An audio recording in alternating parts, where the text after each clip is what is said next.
3 फरवरी को जो हादसा होता है ये बड़ा ही अफसोसजनक है, दर्दनाक है।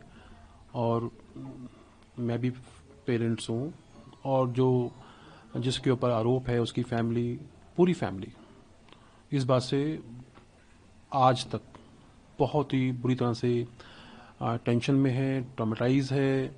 और ख़ासकर वो बच्चा जिसको आज एग्ज़ाम्स देने हैं बोर्ड क्लास के, वो नहीं दे पा रहा प्रॉपर ढंग से। और वो बच्चा जिसका बैकग्राउंड है, स्टूडियस है, गोल्ड मेडलिस्ट है, बड़ा अनफॉर्चुनेट एक हादसा है जिसने उसकी ज़िंदगी में बहुत बड़ा असर डाल दिया। सर, अगर बात करें तो लगातार ये आरोप भी लग रहे हैं कि एक नाबालिग बच्चा सड़कों पर गाड़ी लेकर घूमता है और वो एक्सीडेंट कर देता है और एक शख्स की डेथ हो जाती है। देखिए, नो डाउट वो बच्चा जो था नाबालिग था। और ये हादसा अनफॉर्चुनेट इंसिडेंट। सर, जैसे कि अगर हम सामने फैमिली की बात करें, उस मदर की जिसने अपना बच्चा खोया, उन्होंने ये भी कहा है कि क्या फैमिली को पता नहीं होता कि उनका बच्चा उनके साथ रहता है और गाड़ी की चाबी देकर और गाड़ी लेकर उस सड़कों पर निकल जाता है और फैमिली को कुछ पता ही नहीं। देखिए, मैं आपको बड़ा सिंपल कह दूं कि अभी मैटर इन्वेस्टिगेशन स्टेज पे है। अभी सारी बातें स्पेकुलेशंस पे है। अभी हम कहीं इस बात को एडमिट नहीं करें कि बच्चा वही चला रहा था। अभी मैटर इन्वेस्टिगेशन है, यस, बट जो एलिगेशंस हैं ये इंसिडेंट ऑफ एक्सीडेंट है। और इस बात, अगर ये बात सही है जैसा आप बात कर रहे हैं, तो आप ये देखें कि इस बच्चे का कंडक्ट को अप्रिशिएट करें। ये बच्चा मौके से भागता नहीं है, ये बच्चा वो नहीं है जो गाड़ी को लेकर भाग जाता है। ऐसा नहीं किया इस बच्चे ने। ये फैमिली ऐसी नहीं थी जिसने बच्चे को, इस केस को कहीं से कवर अप करने की कोशिश की, मैन अप करने की कोशिश की, कुछ नहीं। आपको बुलाया पुलिस स्टेशन में, बच्चे को पेश किया पुलिस स्टेशन में, पूरी रात बिठा के रखा, पेरेंट्स को पूरी रात बिठा के रखा। नेक्स्ट डे उन्होंने बोला कि आपको बोर्ड में पेश करना है। हमने बच्चे को टाइमली बोर्ड में पेश किया। बोर्ड ने एक ओपिनियन फॉर्म किया कि इस बच्चे को कुछ दिन के लिए हमें भेजना चाहिए ताकि इसको कुछ इम्प्रूवमेंट कर सके। हमने कहा जैसा कॉपरेट करेंगे, जबकि बच्चे के बोर्ड के एग्जाम्स हैं, बच्चे की सारे दिन क्लासेस चलती हैं, ट्यूशन चल रही हैं, लेकिन उसके बावजूद भी जैसा बोर्ड ने ऑर्डर्स किए हमने उसकी कंप्लाइंस की। और 3 तारीख को उसको जो है बोर्ड ने उसको उसमें जिसको हम बच्चा जेल बोलते हैं वहाँ भेजा। और 10 तारीख को उसके इंटरिम बेल करी कि वो इन बिटवीन उसकी पढ़ाई स्टडी ना खराब हो। आप ये देखें कि जिस पे आरोप लग रहा है, नो डाउट जो बच्चा इस दुनिया से चला गया वो तो है ही अफसोसजनक, उसको हम शब्दों में नहीं बयान कर सकते, उस नुकसान का, उस डैमेज का, उस लॉस का जो फैमिली सस्टेन कर रही है, फेल कर रही है। बट ये जो बच्चा है ये भी 17 साल की छोटी उम्र का बच्चा है जिसके ऊपर इतना ज़बरदस्त प्रेशर है, उसकी फैमिली का इतना प्रेशर है कि कल से पूरे मीडिया के अलावा जो इनको पर्सनल कॉल्स आ रहे हैं, थ्रेट्स कॉल्स आ रहे हैं, मतलब बच्चा, मुझे लगता है कल बच्चे पे इतना प्रेशर है, कल बच्चे के साथ कुछ हादसा ना हो जाए। ये बड़े अफसोस की बात है।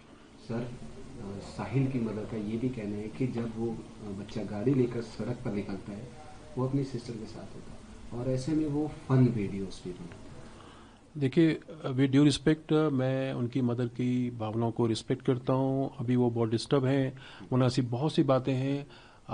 मतलब मैं क्या कहूँ आपको कि अगर उस बच्चे का स्टेटस देखेंगे तो उस स्टेटस पे मैं आपको शेयर कर सकता हूँ, जहाँ पे वो उसके स्टेटस पे, मतलब आपको लगेगा कि ये जवान बच्चा ये किस तरह की बातें करता है। जहाँ वो करता है वो लिव विद, ऐसा कुछ है कि क्या बेटा है, dying fast living fast like this, इस तरह का स्लोगन उसने पेश किया हुआ है। वो बच्चा, मैं ये नहीं कहना चाहता कि ठीक है हादसा हुआ, लेकिन एक्सीडेंट अगर देखेंगे तो, अगर वीडियो को देखेंगे बाय चांस चाहे उस बच्ची ने बनाया, तो आप देखेंगे कि वहाँ पे आप भी खड़े होंगे तो शायद आप उस एक्सीडेंट, उस मोमेंट को कंट्रोल ही नहीं कर सकते। एक आउट ऑफ सडन एकदम से गाड़ी के पीछे से एक गाड़ी आती है जो बहुत तेजी से चल के आ रही है और सीधा हिट करती है गाड़ी को। तो उस पोजीशन के अंदर आप, ये मैटर ऑफ ट्रायल है, मैटर ऑफ एविडेंस है, मैटर ऑफ जब स्टेज पे आएगा तब उसको डिफेंस करेंगे। बट अगर प्राइमा फेसिस देखें इस केस में, तो उस स्टेज पे उस पोजीशन को कंट्रोल करना किसी के भी बस की पॉसिबल ही नहीं है, नॉट सो पॉसिबल।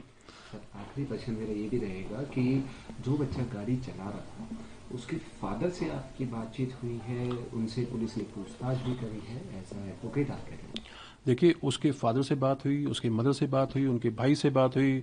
मतलब कुल मिला के आप देखेंगे तो अगर मैं देखूँ तो पूरी पिछले 2 दिन से तो पूरी फैमिली इतने ट्रॉमेटाइज है, इतने डरे हुए हैं कि जैसे उनको लगता है कि उनके बच्चे ने कोई बहुत बड़ा कोई टेररिस्ट अटैक कर दिया। उनको इस तरह से फॉलो किया जा रहा है, इस ढंग से उनको वो घर से बाहर नहीं निकल पा रही। इतने फ़ोन्स हैं, इतनी गंदी गंदी गालियाँ हैं उनकी बहन के लिए, बेटी के लिए, वाइफ के लिए। नो, ये जो हुआ बड़े अफसोसजनक है। लेकिन उस परिवार के ऊपर क्या गुजर रही है, उस बच्चे पे क्या गुजर रही है, जिस बच्चे, चलो जो चला गया उसको तो हम नहीं ला सकते, ये मैटर ऑफ जो कानून का जो फायदा होगा विल से। बट जो मासूम बच्चा 17 साल की उम्र का जिसके साथ ये हादसा मान लेते हैं हुआ, उसको कितना टॉर्चर किया जा रहा है।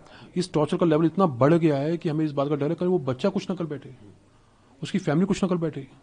इतना उसको गालियां, इतना थ्रेट, इतनी गंदी गंदी लैंग्वेज में मैं आपको दिखा नहीं सकता। अभी मैंने करीब दिखाऊं तो करीब 1400 कॉल आ चुके होंगे उसकी फैमिली को। ये बेचारे फ़ोन बंद करके बैठे हुए हैं। मैंने उनको बोला कि आप फ़ोन अटेंड करो, बात करो। अभी मैं उनकी कंप्लेंट लॉन्च करने जा रहा था। मेरा आपसे रिक्वेस्ट है, ये बच्चे का भविष्य का सवाल है, इसको प्लीज़ मीडिया ट्रायल ना बनाए।